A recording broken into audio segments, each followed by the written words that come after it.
You know, that brings me back to my vampire thing, which would make me dinner. But sexy dinner! You're listening to Getting Fae'd. We, Lukas, Lea, and Meike are reading A Court of Mist and Fury for the very first time. Today we are covering chapters 27, 28, and 29. Get Fae'd with us! Woo! Excuse me, what, Meike? It's what did you just say? Another third chapter episode. But Meike, we just had one. How is that possible? Chapter 27 is fucking tiny. it's like Tiny. 1.5 pages. Yeah, but I respect that. Sarah J. Maas is not trying to stretch out chapters to make them one length. She just says, I just need 1.5 pages, and then she writes them. I honestly don't understand the way she divides her chapters. Yeah, like, me neither. I don't understand what's her structure. Like, why are certain bits one chapter and then certain stuff are like 7 chapters? Like, I expected for this chapter to be very important because it's so short and so, like, put away as an extra little bit, but nothing happens. But before we get into that, I'd like to tell you something. I had an epiphany before I came here, before I came to this recording day today. Because I think I might know another reason why I like Rhys so much. Because he has that effect on me. I have recently gotten back into a certain musical that is called Dance of the Vampires, which is, you might know it under that name, or you might know it under the movie's title, which is called The Fearless Vampire Killers. And there is obviously a vampire, a dark brooding guy, and he's like to this girl, he's like, I will pull you away to a land where you can like live freely, and I will take you on the wings of night and show you what life truly means. And it's like, yes, please. And that's exactly what Rhys does. And like, this musical had a profound effect on me when I was, I don't know, before I was like in high school, I guess. Understandable. And it never stopped. And he's still there, lingering and resurfacing in Rhys. What's his name? Count Krolok? Like, I think it's von Krolok in German, which is the original of the musical. The movie, I don't know if I've ever seen the movie in English. I should have. Isn't it Orlok?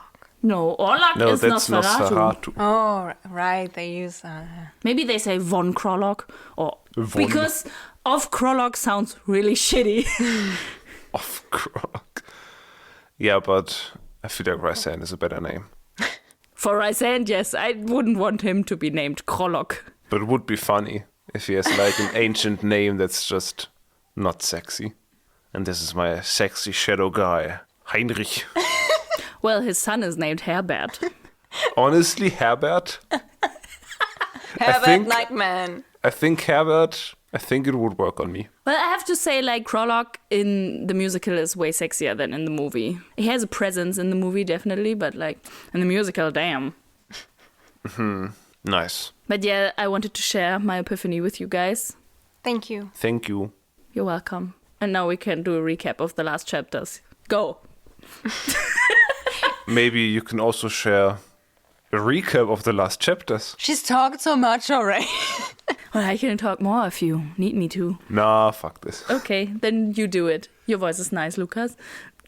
Yeah, and I also know what happened. I think the last chapters, it wasn't when they arrived in the mortal realm, right? No, it was when they first met, like, humans they met the gang. immortals. We saw some ships maybe confirmed, maybe Nazcas, and also Aslane. That sounds Aslane. cool. Sounds like the lion from Narnia. Yeah, but in fancy. Aslane. He's the gay version. Like, Aslan is the Catholic Jesus one, and then there's his off-brother, No, Aslane. Aslane. It's the Greta Gerwig version. Yes, please! Because give it's a us female Aslane. Aslan, and then it's Aslane. Oh, I love Nice. it. Isn't it Meryl Streep? Really? I didn't know that. That's amazing. Maybe. Allegedly. Allegedly. You heard it here first. I read this rumor on Instagram months ago. I can't talk. That would be so great. But also, Maybe I could not. see Tilda Swinton or Kate Blanchett. as Lane. Isn't Emma Meike playing like the White Witch? Emma, really? I was just saying Kate Blanchett as the White Witch would be great. But, that's like Tilda Swinton, who already did it. I don't know. Anyways. That's a very young White Witch. Maybe it's not Emma Meike, I don't know. Well. So Feyre goes to drain in the forest and tries to summon some flames. And then she's like, I can concentrate with you around Rhysand. And then he, lets her be. And then she immediately gets attacked by the Atter. And then Rhysand comes back and fucks the Atter. Not literally. He fucks it up. Yeah, he fucks the Atter up. And Azriel takes it away for questioning. And then Feyre is kind of mad that she was used as bait. Again, without being told beforehand. Again. And then the chapter ends with them on the floor in the snow. And we were wondering if maybe this would be the first kiss. Well, a very important thing for them to end up on the floor. She was chasing him and he was like winnowing. That's the sound it makes, I think. Whenever you winnow away, it goes like...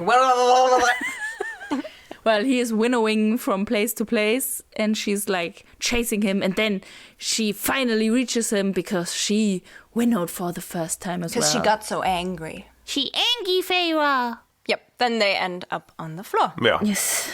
And that's where this chapter 27, that's 1.5 pages long, starts off. Feyre is on top of Rhysand, but unlike our prediction, this does not lead to a makeout session. May I just read the first sentence? Yeah. Which I think was purposefully misleading. I panted, sprawled on top of Rhys. That's it. That's the first sentence, and I Yeah. was like, "Oh, let's go!" But it just doesn't happen. No, it doesn't. Yeah, to me, it felt like literally nothing happened in this chapter. I mean, Feyre is too angry for anything to happen, and she is rightfully angry. Yes, she true. got used again. This whole book is about her not wanting to be used anymore. But I know we've been complaining about her moving so fast with Tamlin, but Rhysand is fun. I want to see that happen. Yeah. As you said, it starts really promising and she's like, oh no, he's too close. And I feel like in real life, you would be like, are you stupid? He is not a good man. But in the story, it could be like, oh, in this heat of anger, they're like, oh, the emotions are heightened and I mean, kissing it's such starts. a tropey moment. You see it in Yeah. basically every YA book or movie or TV show. Two characters end up on top of each other and then they kiss. Or they longingly look into each other's eyes, multiple eyes usually. Usually. Only if it's Lucian. Yeah. And then they notice their feelings. Or maybe they get interrupted. Yeah. Feyre's comic relief pet horse sticks their nose in between, and that's how they get interrupted. Yeah. Yeah, in this case, it would be Cassian, not a horse. I can see him doing that. His Yeah. nose also. He just moves in there. It's like, hello guys. Can Hello I there. join? Yes, you can. But yeah, it just, Yeah. I have to say, I really like these tension-filled moments and that they then release. But it doesn't happen. No. And I was angry. There's a lot of tension building and no release yet. Yet. We're just waiting for the release. But I kind of like Feyre immediately gets angry and is like, why did you do that? Don't ever do that again. And I like the sentence, he stopped laughing. He really understood that he went too far and that now Feyre is not jokingly angry because they banter a lot. She often is like, oh, you bastard, you pig. But she doesn't really mean that. But in this moment, she's like, bro, if that's the way you're going to treat me, I'm out. Slayer. Yes. And he Yeah. understands that. He reads that and is like, hey, I'm sorry. He actually apologizes. Which As is long Yeah. as he good. means it and really understands, it's not the first time she told him. Yeah. Yeah, I feel like if this chapter is one point, it's Feyre finally standing up to his bullshit. Yes. Slayer. And I felt like he meant it when he apologized, but I'm not sure if it will last long. Because he's a man-child. And he does not learn quickly. Truth. Yeah, because he's immortal. He doesn't have to learn. Yeah. Nah. Yeah. Well, Yeah. chapter 27 is almost over. Rhys says, well, I'm sorry, we can leave after breakfast and go back home. And then Feyre's like, Velaris is not my home. I actually like that sentence from her. Me too. Because, like, the fierceness is still there. And she's like, it's not my home, bish. But it also shows us that, like, the last thing she called home was Springcourt, which she obviously doesn't consider home anymore. So she kind of doesn't really have a home. No, I don't Yeah. think she thinks of, like, this place her sisters live in as home, because she's so different to them now. She's just a stray cat. Oh. Stray kitty. She's dup. She's what? She's dup. We were on vacation and then we kind of adopted. Well, not really because we couldn't reach it, but we saw a baby cat calling for us. How did it call? And it was so heart-wrenching, and we called it dup because it looked like a little dup. And now that's Feyre. Yeah. Just like dup. I love you, dup. You will never be forgotten. Thank you. Oh, I would have loved to take him home. You're just going on vacation, stealing people's cats. It's a stray cat. Okay. But it had a whole stray cat family. Right. Just kidnapping Kekserich. dubs here and there. Dups. It has a gang to take care of A it. gang. Yeah, really. A violent gang. It was a real gang of stray street cats. The street cats of the Netherlands. Damn. Yeah. Oh. They were wild. And we petted cute. a few of them, and they were cute and cuddly, but we didn't get to pet Dup. Right. Anyways, Tangent. chapter 28, as promised, they leave after breakfast. And after Nesta and Cassian have had their will they, won't they thingy, very entertaining. And then Rhys flies them through the wall. No, before that, the book says, quote, and Nesta showed Cassian a gesture with her hands I didn't know she knew how to make. A rude A gesture. rude gesture. It wasn't actually a quote. It was a paraphrasation. And I have two thoughts about that. First, why does Sarah J. Maas just refuse to call flipping someone off by its name? And secondly, as if Nesta does not have a whole arsenal of rude gestures to make with her hand. But she's a lady. I think But she's Nesta. She's mean. I think Sarah J. Maas maybe didn't want to specify which gesture it was because I feel like a rude gesture feels like good to read. If it was saying she showed him her middle finger or did her thumb thing that British people do. The what? The thumb thing. There's a British thumb thing? At least in Shakespeare. I don't know if they still do it over there. Okay. If you're British, leave a comment if you do the thumb thing. And then there's like, I think that's what British people do at least. They do like the reverse peace sign, which does include the middle finger, but also the index finger. Okay. And then she showed him a reverse peace sign. Which doesn't nearly read as good as. Nice. But maybe she also flashed him. But all things not that complicated to do. Like, she didn't know how to do. It's like, Yeah. eh. Maybe it was really elaborate. Or theory time. Let me just take a sip from my schnapps before I present this theory. Schnapps. Schnapps. Maybe Feyre was so confused that Nesta knew how to make this gesture because it's specifically a gesture from Fae culture. And that proves some weird and secret connection and heritage to Nesta's secret Fae blood. This is a stupid fucking So you theory. think I'm now sorry. Nesta is the secret Fae child? And she knows it because somebody taught her those gestures. Like a secret mother somewhere else. No, that's just in your Yes. blood. Oh, Yeah. okay, yeah. It's like an instinct to Flip do the someone off very faily. Yeah, it's the fae-flip. The fae-flip. It's like, maybe it's like, I have to say, I just did a very funny fae-flip, but you couldn't see it. I'm sorry. You can do the finger fluttering for it.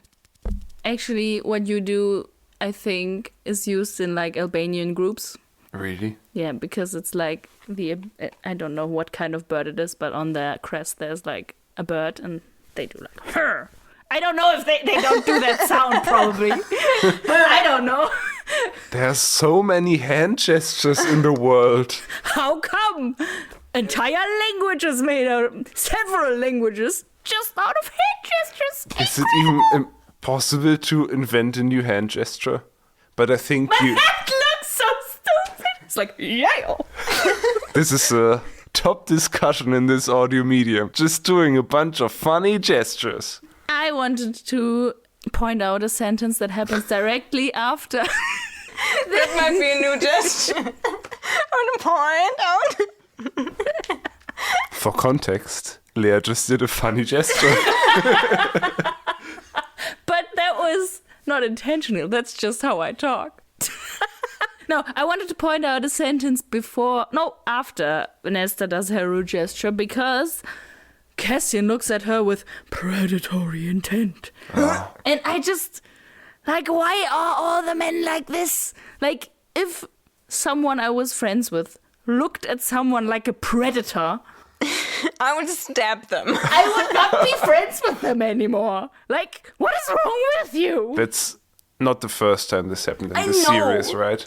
I feel like so many fantasy, or like in general, books about sexy people focus on like this animalistic, predatorial way people behave. But can't animals just love each other? The thing is, lust doesn't have to be predatory. Yeah. I would even say it shouldn't be.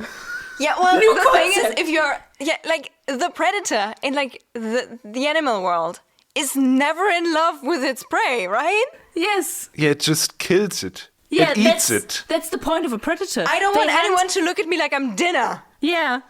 That's the thing. Like, they hunt a different species. They hunt a different species. Lord Jesus!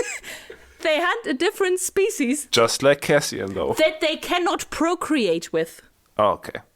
Well, we don't know if half fae, half human children exist. We don't know, but like, come on. That's not sexy, as you said. One shouldn't be dinner. Yeah. Well, A snack, yes? you know, that brings me back to my vampire thing. Which would make me dinner. But sexy dinner. I guess the whole thing is, I want someone to look at me with desire and like lust and intent, but predatory just for me feels like someone's looking at me like I'm prey and they are bigger and better and can finish me off. Yeah. I don't want to be finished off, and I don't want Nesta to be finished off. I don't want anyone to be finished off. I think, that's used in a lot of romance books, I feel like. And maybe we just can't relate, but maybe that's just a thing that many people find sexy. Yeah. Anyways, let's go back to Velaris, which is not our home, but a nice place. Rhys flies them through the wall and then winnows them into Velaris, where they spend like 1 hour apart, in which Feyre eats scones Nice. and reads Yeah. a book. Good for Relatable. her. And Rhys spends his hour torturing the Etter. Good for him. Also Quality relatable. time. Jesus Christ. What happened to you in the Netherlands? In the Low Country? They are very violent people.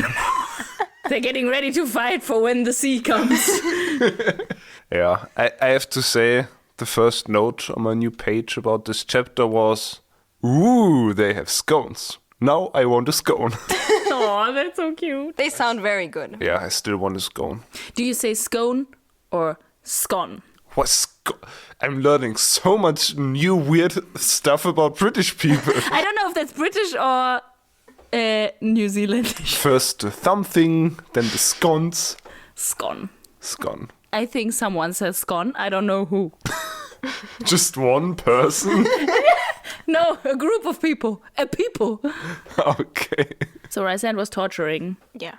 And as we established, Feyre does not want to be left out of anything anymore, so she asks Rhys to show her what exactly he did to the Etter and what he found out. So Rhys shows her using his mind abilities.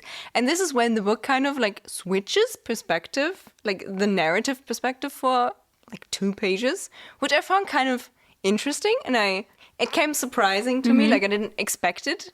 Because there's like no indication for it. We switch into this memory, sort of. And suddenly I means Rhys and not Feyre anymore. And that was... I was surprised by that. I had to take a liked double look. Yeah. It was very cool. I like that we suddenly have the chance to get different perspectives and like the insight into... I mean, obviously, that is kind of implied with her powers, that she can get access to someone else's thoughts. But like in this way, we also have access to those thoughts and not through her lens, kind of. And it's more than just a memory.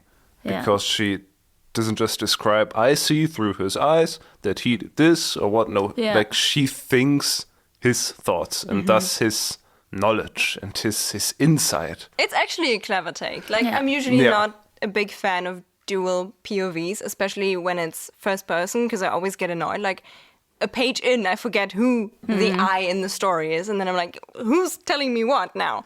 But this is a kind of cool way to like get the maybe love interest or maybe villainous character, we don't know yet, perspective. Like, that's kind of cool. I liked it. Me too. Yeah, I kind of thought we didn't learn that much from Rhys' memory, like information-wise. Like, what the Atto told us is not that much new stuff, but we learned quite some interesting stuff about Azriel. But first, like, I think the main thing the Atto shares is that, like, they have a big army. Yes, we kind of knew that. But we learned that Tamlin is kind of shutting Springcourt off because of the Springcourt situation.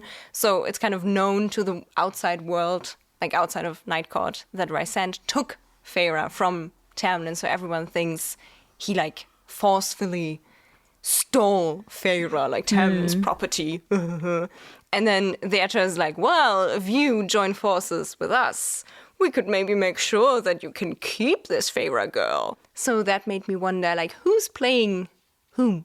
Like, is Tamlin working for the King of Hybern? And the King of Hybern's like, well, I don't really care that Tamlin likes this fucking mortal girl.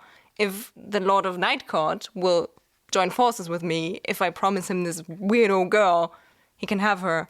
Or does he really want to have Feyre? So he's like, well, Rhysand, come to me and I can help you keep her, because I also want her. Or is Tamlin really not on the King of Hybern's side, and the King of Hybern wants to be like, well, I'm giving this guy your girl just to fuck with you, or I don't know. A lot of possibilities. Yeah. So I think it's likely that the T-Man is... I call him the T-Man in my notes. I thought it fit. I was like, uy, T-Man shut down his border because he's evil and shady. I feel it's likely that the T-Man is in cahoots with the King of Hybern. I think so too. It's interesting that he shut down his border, even though he doesn't share a border with Nightcourt. Like, maybe he's actually getting paranoid. Yeah, and maybe that's also an indicator that his neighboring courts are maybe not yet as into the whole Hybern thing as he is. I mean, from Tamlin's point of view, it is not entirely clear that Feyre went by her own free will, right? I mean, if he was thinking logically, it might come to you.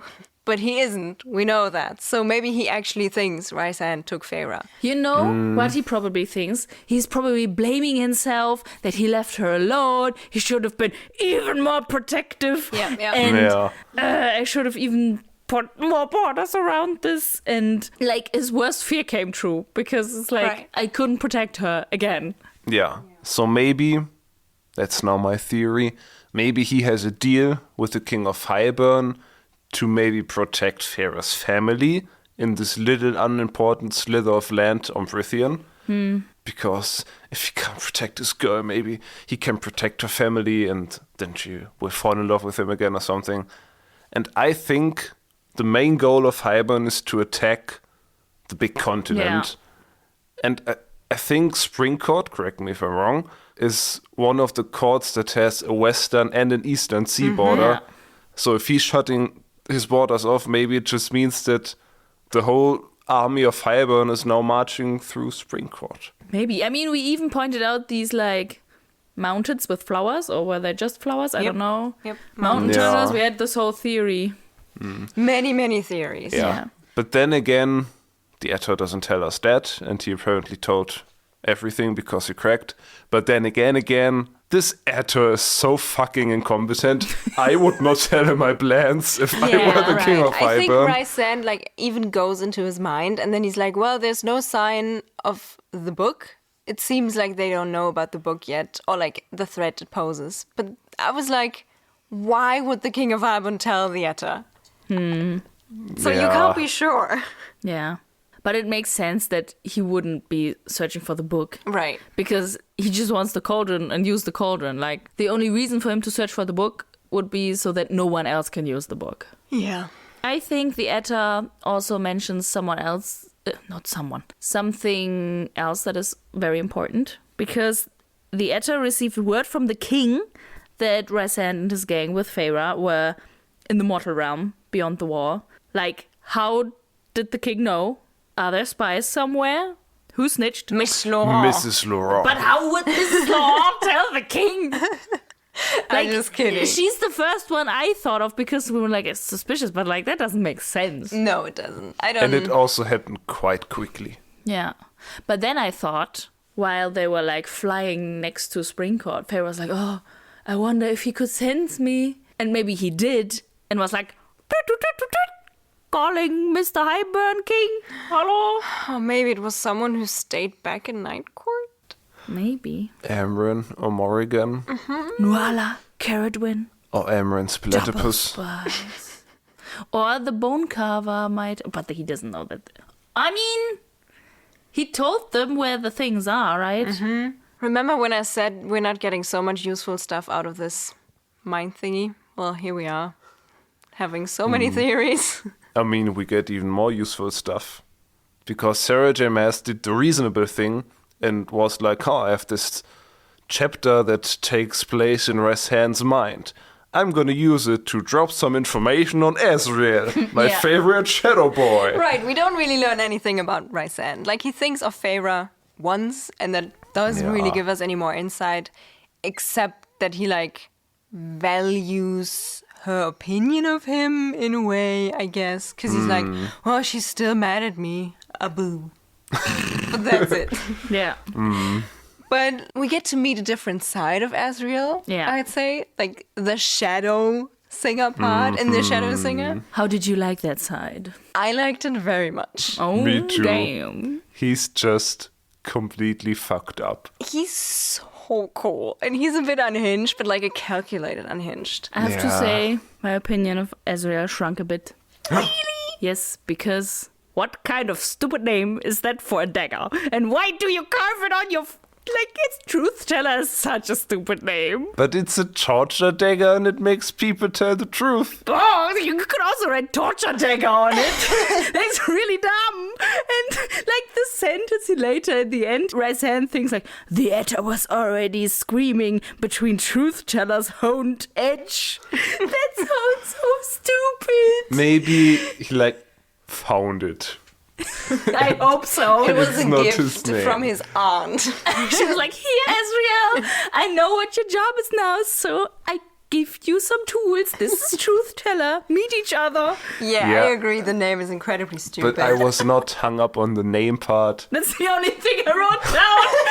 I just thought it was so cool and mysterious and a bit unhinged that he has a torture dagger because he's a little traumatized torturing boy. Yeah, I think it almost came like as a surprise that he's actually threatening in this scene, and that Rhys even mentions that he kind of doesn't really have control over him. Like, he mentions people always think Cassian's the wild one, but really Azriel is. Like, Yeah. if Azriel goes in it, he cannot really take him out of it, and that's pretty cool. like That's going back to the whole cool. predator thing. I don't think him being that threatening is sexy, but like this duality in this character is Yeah. like, Yeah. like, again, he's a fictional character. Like, if a person I met had a dagger called Truth Teller and was torturing people, I'd be turning the other way. But there were two reasons. One is, bro, you're torturing people. The other is, Truth Teller? That's like, what was Joffrey naming his fucking sword? Skin Biter or something? Widowmaker. Widowmaker, yeah. That's so, like, that's the same level. Yeah. Yeah, but I think it's cool. It's cool. It's cool. He is cool, yeah. He has a deep well inside of him. Yeah. And it's always the quiet ones. Yeah, you know. I know because I've been living with a quiet one for a couple of years now and I can't relate. Do you have a dagger that has a name? Of course. What is his name? What is the name? How do you spell that? SSSCHO. I would have guessed there would be some W's in there. And No. maybe CH, you said that. Well, Meike is just creative like that. She doesn't need W's. No W's with me. I just like how Azriel is like a quiet and actually nice person when he's like not doing his job. Right? I think it's kind of interesting that he has so many sides. Yeah, you see, he can be violent towards evil people and still be a kind person. Like a reasonable man. Right. Yeah. Right. He has his shit together. He is double-edged. Just like truth teller. And then we learn that Rhys stays clear of any memories of Under the Mountain, like of him doing stuff, of being mean to Feyre, of sleeping with Amarantha, even though I hope the actor didn't watch that. But, you know, it's just trauma boy. Yeah, he doesn't want to see any of that. And I think, you know, it again shows how similar Feyre and Rhys are, but also that he doesn't want to be that person, probably. Like, he doesn't want to see what he did because he didn't do it because that's who he is, but he did it because he had to, I guess. Then he commands Azriel to break its legs, shred its wings, and drop him somewhere over Hybern and see if it survives, and leaves the room. Bro. Well, I guess. Shubbish. Yeah, then his thoughts are like, oh, I really wanted to kill it, but like I needed to send a message more than I needed revenge. And I was like, I guess.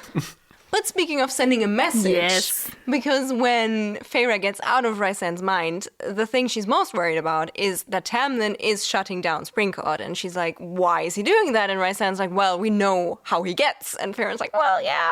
And then she decides to write a letter to Tamlin. I have to say, I really liked this letter. Me too. The content of it is so satisfying. It's very short. Do you just want to read the whole letter? It just says, I left of my own free will. I am cared for and safe. I'm grateful for all what you did for me and all that you gave. Please don't come looking for me. I'm not coming back. I like the letter, but I doubt that Tamlin will care. I think he will read that and then convince himself that Feyre wrote this with a gun pointed at her. Probably. You know, he doesn't even know she can read now. Yeah. Yeah, And true. right. He never taught her to read or write, so he's probably like, well, Rhysand, good try, my girl's dumb. You're right, that's so sad.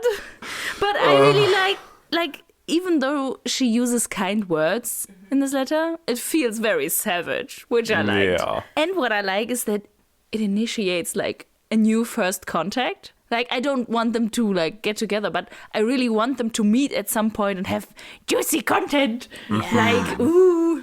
That's And, always good. Like, I'm still clinging to the hope that they will meet at Summer Court at some gala or whatever. Yeah. And yeah, I really like that. Like, the juice is initiated. I love how she ends it with, don't come looking for me. I'm not coming back. Yeah. Very good. Very good girl. Yeah. Good for her. Yeah. Yes. You know what's also good for her? The way this chapter continues. Because then she starts thinking about Velaris and the city and concludes, I wanted life and people and I want to see that. And Yes. it's just, I really like it. I think it marks the beginning of her healing journey. Yes. Yeah. I was totally. very happy. Yeah. Her thoughts. Me too. She turns almost a bit flirty when she thinks about this new possibility for her. When she goes like, well, is Velaris really most impressive at night, or was it all just talk from you? Like, go ahead and show me. Yeah, that was flirty. I agree that I totally noticed that it was flirty when I read it the second time. Because once again, I'm reminded of the fact that I lack any and all perception of any romantic subtlety in this book. Is that like, I might be sitting in a glass house here, but is that like just in the book or like... That's just my life. Okay. I mean, now I have like a designated romantic person, and I think I know when she's being romantic. You think? That's just because I expect it, but if it's like unexpected, I don't think my designated romantic person is looking very displeased with this description. No.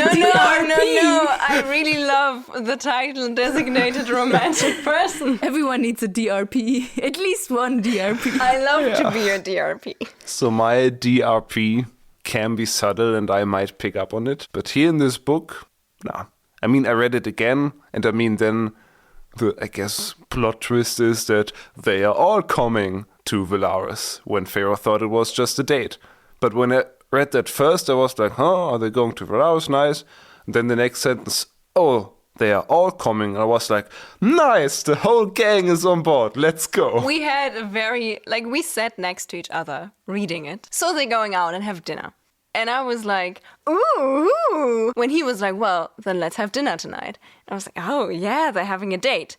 And then there's a break in the chapter, and then it says, the whole gang is coming. And I was like, aw. At the same time, Lukas was like, aw, they're all going out. But I have to say, I was happy that they all went together. I mean, I was happy we're gonna see Azriel and Morrigan.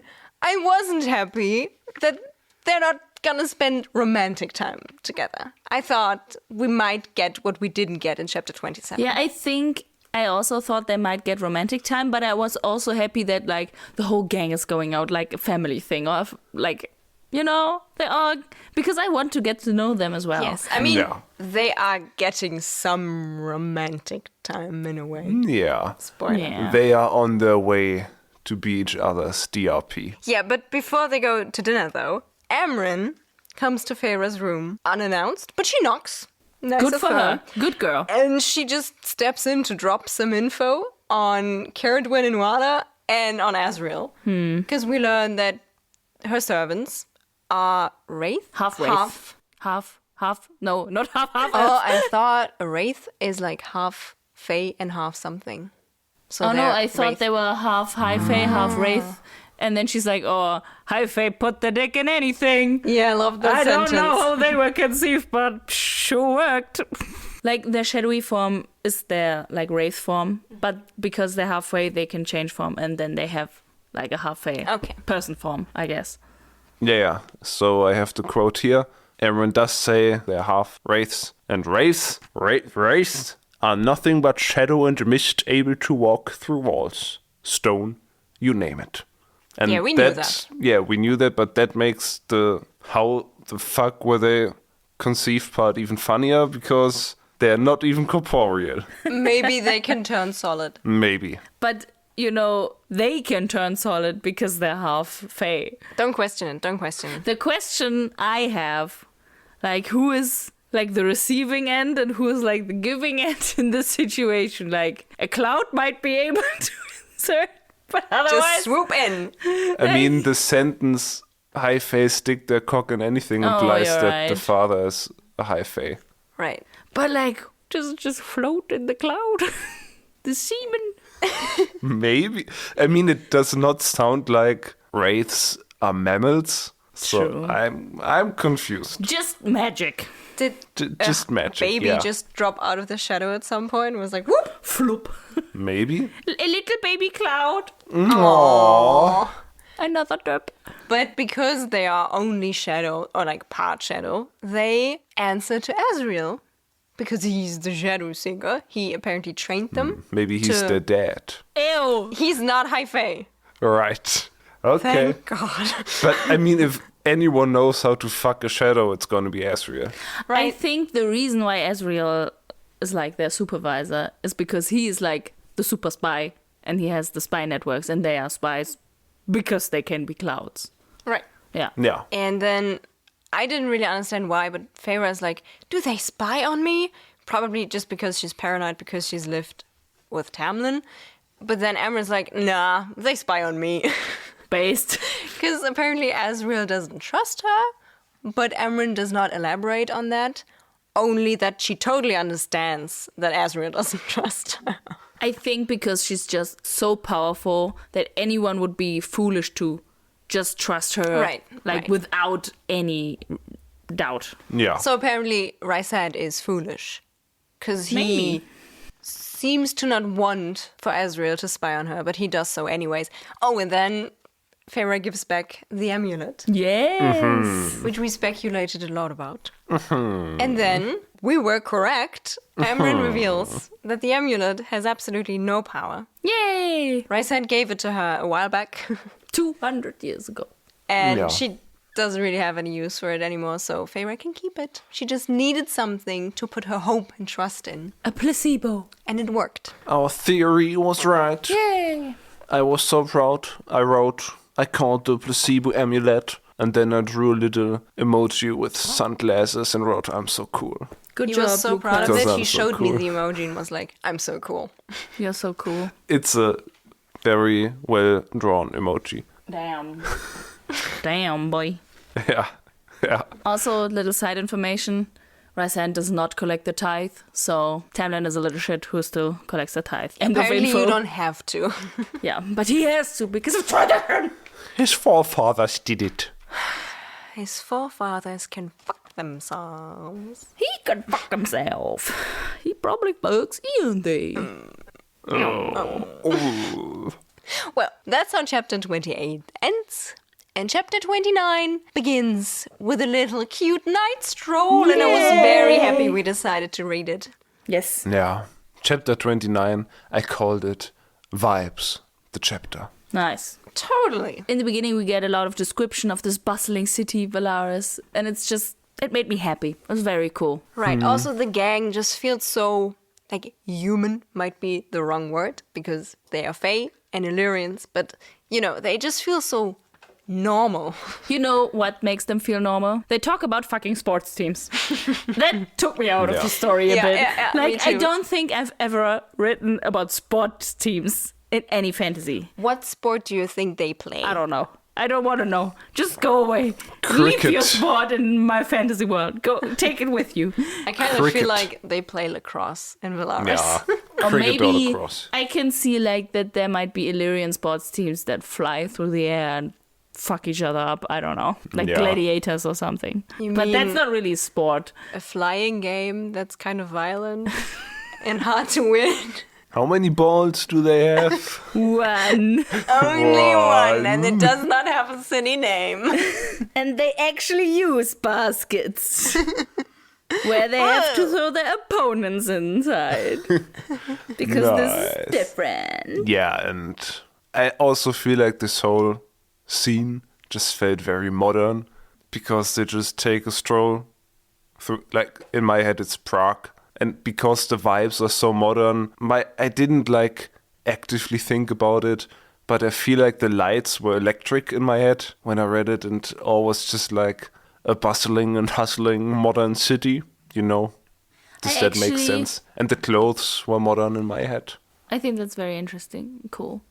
I have a very not a very distinct layout, but I have a layout in my mind for the city that is not based on any other city. It's just based on the description. So it's also not like a full city.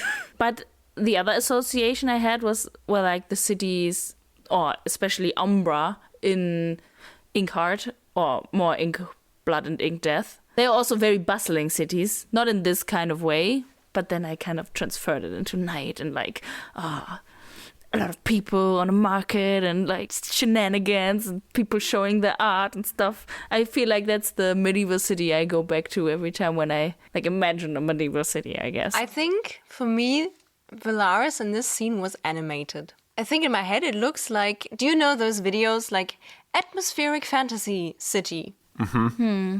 The video is 5 hours long and someone just made a cool sounding soundscape. And they always have like digital art stuff. I think it kind of looked like this. Yeah. Maybe it wasn't even like animated. It was just like different pictures. And then they meet the lo-fi study girl. Yeah. Nice. I like this part of the chapter.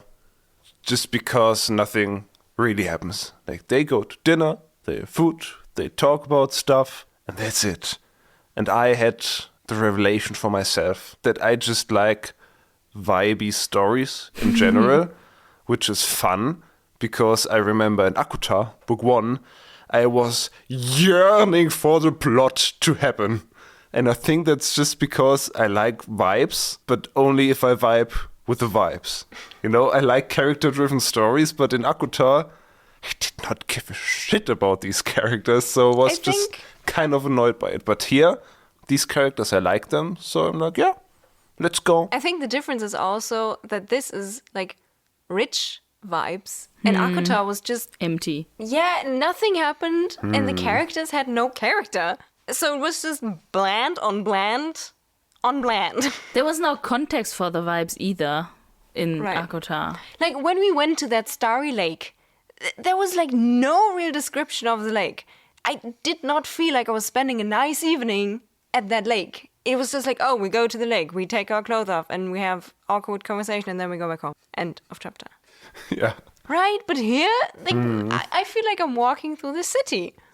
And Yeah. And I think what also enriches the vibes is that Feyre feels alive because of the liveliness of the city. And so she describes what she sees, but it also like is important for her character. So the connections of vibe and story are happening, and I'm happy that she's happy now. Yeah. And as much as we kind of shit on ACOTAR Book 1, rightfully so, I think it's nice to see that apparently Sarah J. Maas received some constructive criticism and then wrote a better book. You know, and I like that. It might not have been an artistic failure in a way, like book 1.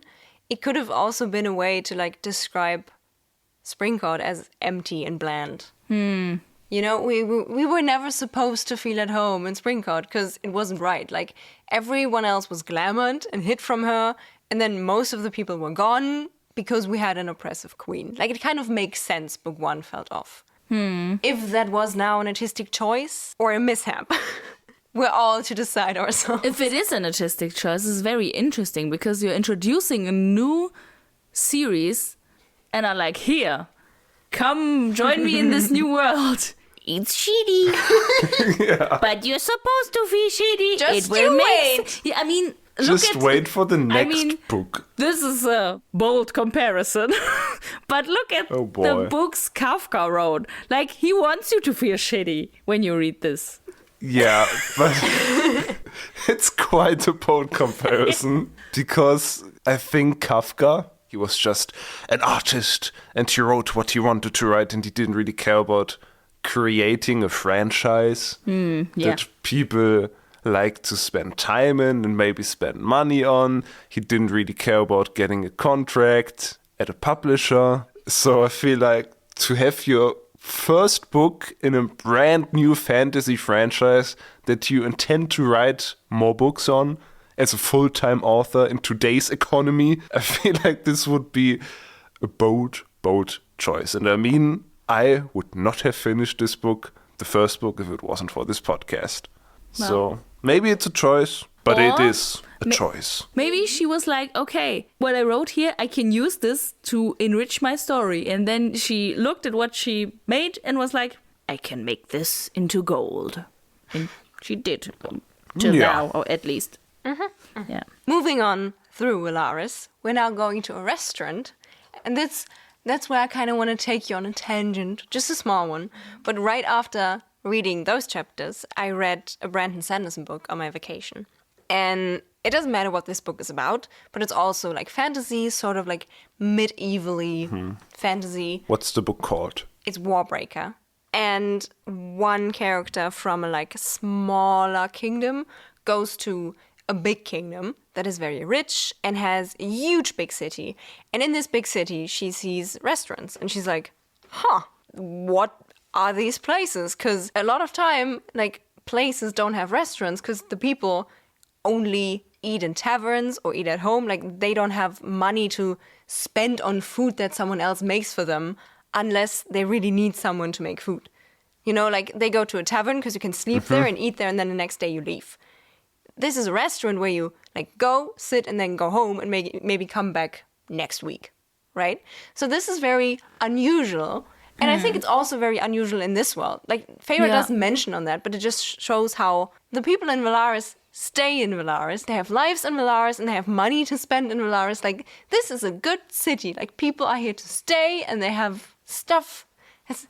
The thing is, she said, like, in this mortal sliver, or in the sliver of mortal realm on this Prythian island, she said there are no cities. So, like, even if she has a memory of restaurants, like, from before her family fell from grace, well, was there a chance to go to a restaurant?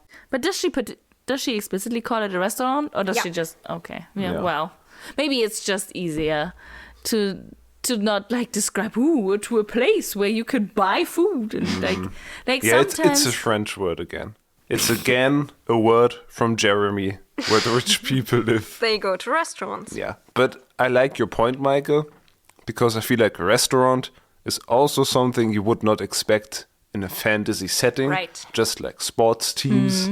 So it makes it feel more modern. Yeah. And more like a worthwhile place to spend your time, to maybe drink some schnapps. Bro. I also love how she describes the food that is not only filling her stomach, but also that lingering hole in her chest. I was like, yes, that's good food, man. Yeah. It sounds so dramatic, but yes, that's what good food does. Yeah. And after the shit that Nesta served... Yucky human food. And the thing is, like, she appreciates this food and the work that went into this food so much that artist Feyre awakes. Ba, ba, ba, ba. So Great. maybe she will be painting soon. Oh. Or maybe she will be painting soup. Damn. But, you know, we've talked about, like, has Sarah J. Maas approved, or has she just... Was it a plan all along? Like, do you think we will see different painting Feyre? Or read a different description of painting Feyre? I really hope so. This will also be the moment we find out if Feyre is actually good or not, because I feel like Rhys would be honest with her. Because he's so honest in her writing. Like, he really made her learn to write. If she painted a picture for him and he was like, the fuck's this? He'd be like, wow, I actually thought you were a good artist. Yeah, I think he wouldn't be, like, mean, but I think he would maybe do a mean joke. Yeah. I'm excited to find out. But I think she'll be a good artist. But the cute and comfy moment can't really last, I guess, because the restaurant's owner, who knows them, because they are regulars, of course, it's apparently a great restaurant, she is worried because rumors of Hybern rising are spreading through the city. And she kind of fears that prices will skyrocket. So she goes to Rhys like, hey, I'm kind of scared that the spices that I like to use will be too expensive soon. Which I found kind of hilarious. Like, I think this is just meant to show us that people are finding out about Hybern. Like, it's You can't keep it from the people anymore. But I just found it kind of rude that she would interrupt him while eating and be like, well, you being the High Lord, couldn't you? But do you know, I feel like this might be actually pretty accurate. Yeah, I think I can so see that, how, like, a politician just goes out with their family. Like, they might not even be, like, a very powerful politician, but just some representative, and then, like, the owner or just some person that's eating there will go to them and be like, hey, you know, like, inflation's getting real high. Can't you do something? Because I'd like to eat my stuff and I'd like to be able to pay for it. And they're like, I'm doing my best, bro. Yeah, I thought it was a great scene. I really liked it. I also like how Rhys then calms her down and tells her he loves her food. And then she's so happy about it. When she tells him about the spices, do we already know what else she also does spice?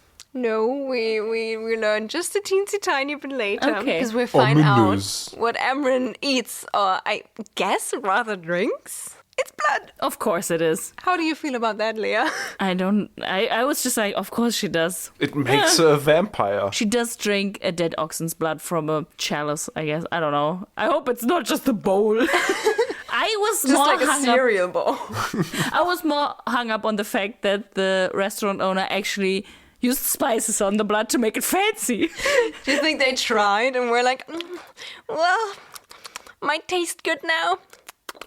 It's like here spiced hot wine. Like Tastes just like it. I just found that like I don't think that was a big surprise that she drinks blood. I was like, okay. Maybe they hyped it up a little too much. I was more delighted by the fact that like all food choices are accommodated there, but the owner was also like, no one leaves my establishment hungry. It's like, okay. Yeah, I guess it shows how many different people live in Velaris. Yeah. Like, they don't separate high fae and fairies, and fairies probably have different tastes. Yeah. And the thing is, like, she was like, yeah, we were gonna butcher that oxen anyways because, like, for the meat. And so they use everything from the animal. That's good. Very resourceful. It's a good city. Velaris is a good city. Yeah. It's great. I sure hope nothing bad will happen to Velaris in a future book. Yeah. So dinner was nice. Yay. Naturally, Morrigan wants to go dancing now. Yay. That made me so happy. And, you know, I think I just have to read the conversation between Morrigan and Azriel. Because it's so cute. This Morrigan and Azriel moment. When she wants to go dancing. It's so cute. I'm going to search for the page and then I'm going to read it. So Morrigan goes, I want to go dancing. I won't be able to fall asleep when I'm this full. Rita's right up the street. And then Azriel looks at her and is like, I'm in. And Cassian taunts him and goes, of course you are. Don't you have to be off at dawn? And then Morrigan is already like rearing back. He's like, well, we don't have to go. And then Azriel goes like, I want to. Oh. Holding her gaze long enough that Mor dropped it. Aww. They are so cute. Yeah. I think this exchange manifested my theory from last episode where I thought that maybe they had been dating before. And now this is kind of like a I still want you, but we shouldn't way. Because this is kind of taking from later, but when Feyre asks Rhys about like, what is going on between Morrigan and Azriel? Rhys goes like, that's between Azriel and Morrigan and Cassian. Yeah. Such a great sentence. He says that's between them and Cassian. And like this almost reads to me like there could be some polycule thing going on. Yeah. Or maybe Truffle. that would be like the solution. They should just be a polycule. What? What? But like Cassian, sure, he acts like he wants to fuck anything that can walk, but he doesn't really seem like romantically interested in Morrigan, I think. No. They feel like friends. Yeah, they feel like buddies. And then there's Azriel, and he's like, I mean, we don't know the backstory, but when I read that scene, it very much felt like Azriel fell in love with Morrigan 300 years ago and has not worked up the courage to tell her yet. maybe that's just the solution. But then why would it concern Cassian? Maybe he's just the best friend, but like... Maybe he just thinks it's funny. Yeah. But then why would Rhys say it's between them and Cassian? Maybe it's his way of saying Cassian sticks his nose into everything. Or maybe Cassian's the reason why they never talked about it, because they're never alone. Like, Cassian always is there. That would be so shitty Like, Cassian of him. is so sexual with everyone else, but he just does not take on the tension between those two. It just is with Azriel or Morrigan at all times. Maybe he feels like he's Azriel's best friend and he feels like he's Morrigan's best friend. And he's just like, we're the squad. We're going out dancing. We're not Amren. We're not Rhys, we're not those powerful people. We're just us. We're the guys. We're the gang. And maybe that's why they never like do their coupling thing, because then Cassian would be there like, Oh, I'm not the one of the gang anymore. Yeah, but let's do just you go with this think... rebel. Please. I don't know if there's actually tension between Azriel and Morrigan, or if it's like a one-way kind of thing from Azriel to Morrigan. No, And- I feel like Morrigan's Yeah. interested in I Azriel mean, as well. okay, I have to admit, as is well established, I'm not the authority on picking up on romantic tension. She was longingly looking at his hand when he got sad. But maybe... She wanted to immediately change her plans when he had to get up at dawn. Yes, in a platonic way. I don't think so. There Okay. was this one moment where we're like, oh my god, is she like being horny about Cassian Yeah. right now when she talks about how they freed them? But then she like puts the, Azriel is great also. And that was like, okay, she likes him too. You know, I just believe you. I know when it's not my field of knowledge. But who knows, maybe? I'm also just reading what I want to read. Maybe she just Okay. likes them both and can't decide. Or maybe she doesn't want to decide. So you should just be a polycule. Damn it. You can have 2 DRPs. Yeah. Yeah, you can have as many as you want. Consensually. Like, as long as everyone Always. knows. That's always like the main thing. Consensual. So the 3 of them go off dancing, and that leaves Feyre and Rhys because Feyre does not join them dancing. I was very sad about that. Me too. Why doesn't she go dancing? Too tired. Yeah. And the thing is, Amren stays back because she's getting more blood, which was a bit funny. And then Feyre is like, why does she drink blood? And Rhys' answer is so funny. He's like, Yeah. it doesn't seem polite to ask. And she's like, sure, yeah, he's right. And so he never asked. Do you think Rhys really knows what Amren is? Probably not, right? He just knows she's powerful. Yeah. And he's like, be my friend, be my ally. I have blood for you. And what I found confusing, like then they like go on a stroll back home, just the 2 of them. And Feyre, Romantic. yeah, but Feyre is like, it's the last thing I would want to do, be alone with him. But I guess I have to. It's like, huh? What is going on with you? I guess she's still mad about what he did this morning. Okay. Was it this morning? Yeah. Like I was confused if she just like thinks usually rather friendly of him. Yeah. Or is she still like, I hate him because he treated me shittily? Or is think- it now just the anger from this day? I think she's honestly just in a hard position because I honestly think she's attracted to Rhys. Like, the way he behaves towards her now is mostly friendly and very flirty. And she wants to give that back, but she's also angry because he mistreated her, and she's also just getting out of a toxic relationship. Yeah. But he's the only person she's with, so being with him is hard. Because she likes him, but she doesn't want to like him right now. But not being with him is also hard, because he's the only person that kind of understands what's going on, so... I agree with you. I think that might be what's going on, that she feels this attraction, but it's like, no, I can't deal with this right now. I will just push it down, and that's why she's a bit angry. But I also Yeah. thought she was being a bit dramatic when she was like, I would rather do anything else than walk home with him. But then I was like, why don't you just go dancing with him then? Yeah. Like, what is this choice? And then she's like, shopping for blood with Amren would be more fun. Well, then go! Yeah. What's keeping you? I think that's the point, that her romantic feelings are keeping her there. Yeah. Well, it is a very romantic stroll. Yeah. Because they cross this bridge where they have a perfect view over the nightly rainbow of Velaris. And there's like the river and the Sidra. stars and everything's beautiful. And then Rhys mentions his sister? Yeah. Did we know about that? I I wanted don't to think ask so. you guys the same thing. Like, we never heard that he had a sister, right? No. No. He's just like, this was my sister's favorite place. Do we Great. think the sister is still alive? You know, Yes. this would have been my first question. Where's your sister now? But Feyre does not ask. Why do you not ask? I want to know. She rather asks, why don't you live here then? On Which I this found- bridge. Sure, interesting question, or kind of reasonable question. Like, but it's not the first thing I would have thought. Like, No. when somebody says, "Oh, I like it here," you're like, "Why did you put your house somewhere else?" That's where it was. Sometimes she's very silly and awkward. Like the things she says feel like stuff you usually think but don't say. Yeah. But that might just be an indicator that she's really falling for this guy. Because I feel like you say awkward stuff that you usually don't say when you really fall for someone. Yeah, okay, but the sister. Yeah. Feyre describes some kind of, like, sorrow in his eyes when he says that, so...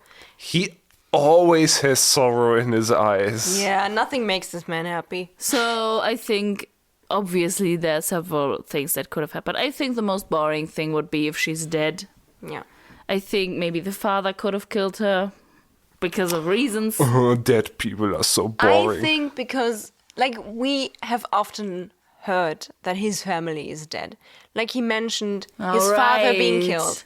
And we have often heard, well, once he mentioned that, like, he misses his mother. But he did not say that she was killed specifically. Do you think they're... Like, I think this sister is alive. This feels like someone... I just tried to ignore it. I think... I'm gonna be a cow now. Where were we? Because I feel like that could make for... You know, when he's sad about her, but she's not dead, that could mean...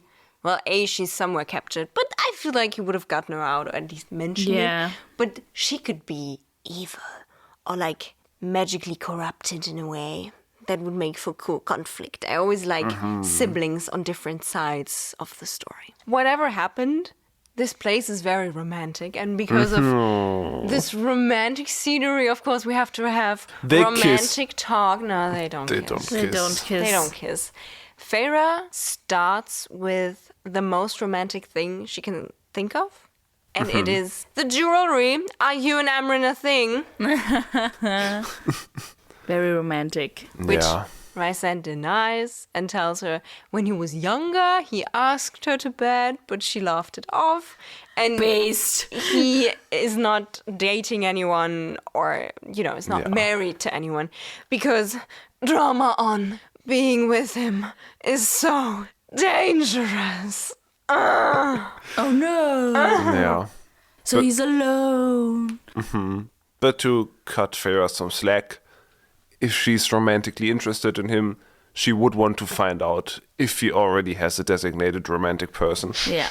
So it might have been done a bit awkwardly, but now she knows that he's single. I guess the reasoning Rhys brings up, that being with him is dangerous, not only because, like, as a High Lord, he has a target on his back, but because outside of Night Court, people hate Night Court people because the image they sell to the outside people to keep Velaris safe, I guess. Yeah. Is that where he tells us that once all of Night Court used to be like the court of nightmares, but then one brave ancestor was like, no, I will change this.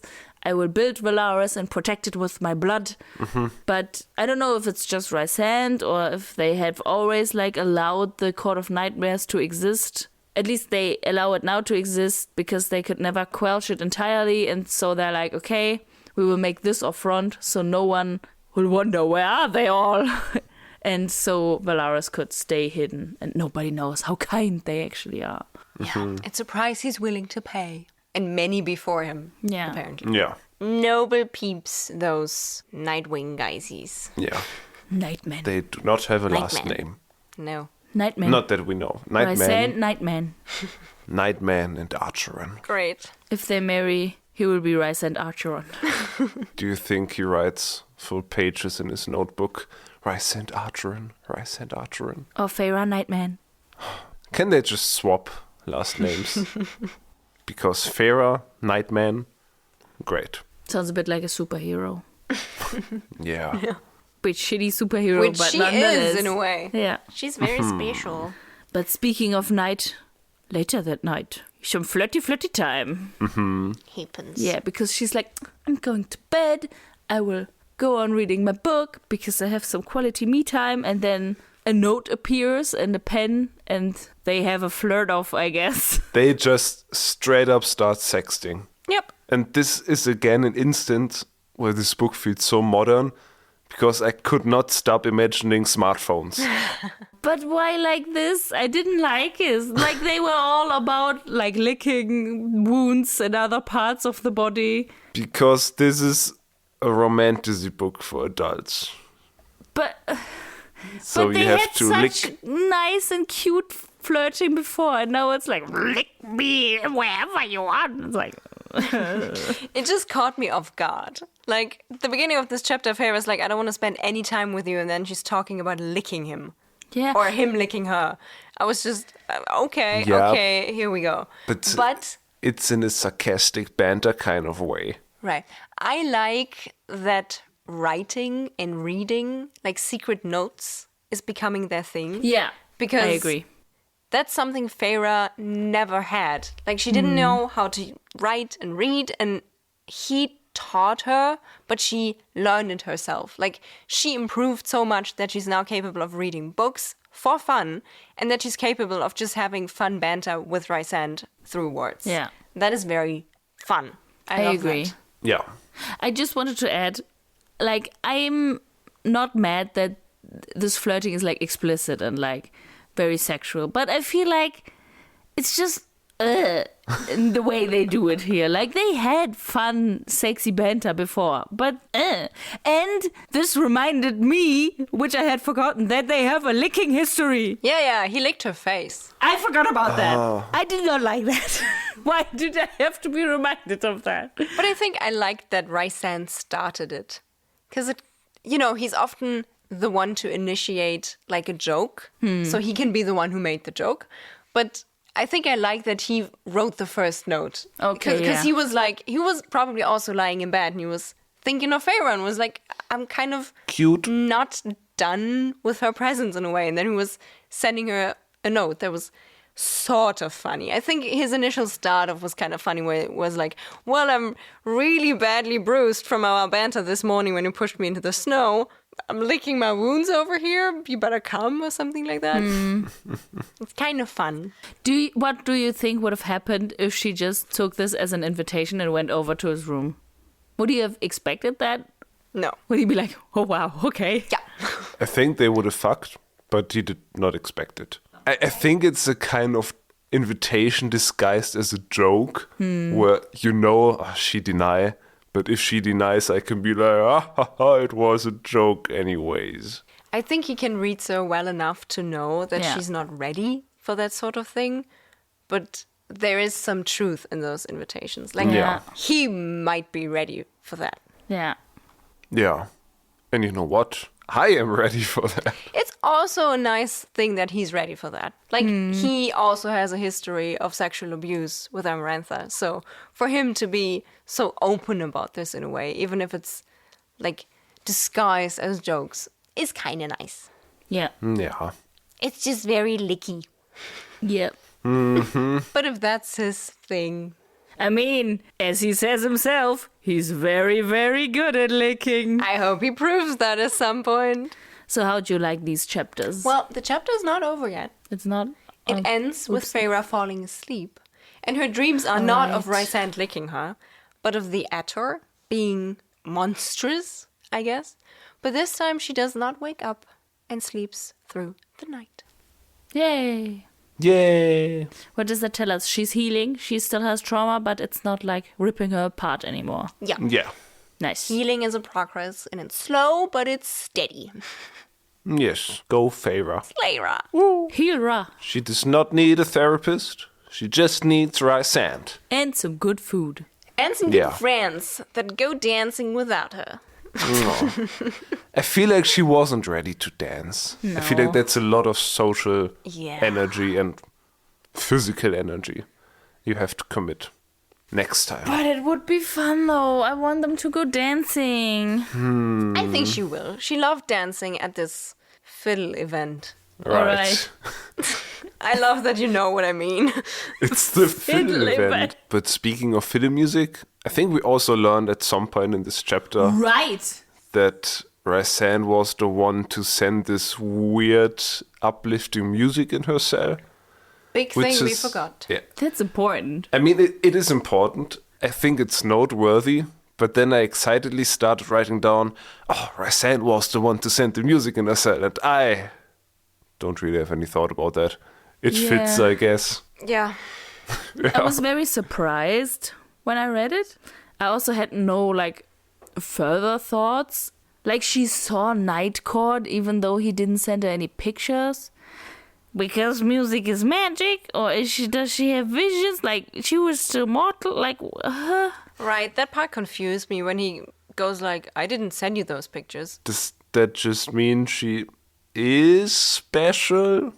We had this whole prophetic theory about her. That she belongs to Night Court because she was born on the longest night and stuff. Because, like, she says she saw Velaris that no one else knows about. Yeah, maybe it's another sign of her just belonging there. Yeah, I don't know. This whole Feyre being prophetic theory, I remember in book 1, there were several instances where we were like, can she just draw the future? Right. Because she drew the Etter, and then it turned out to look exactly like she made it out to look. And in her dream, she heard Amarantha asking for her name, right? I don't know. But in the end, I did enjoy these chapters.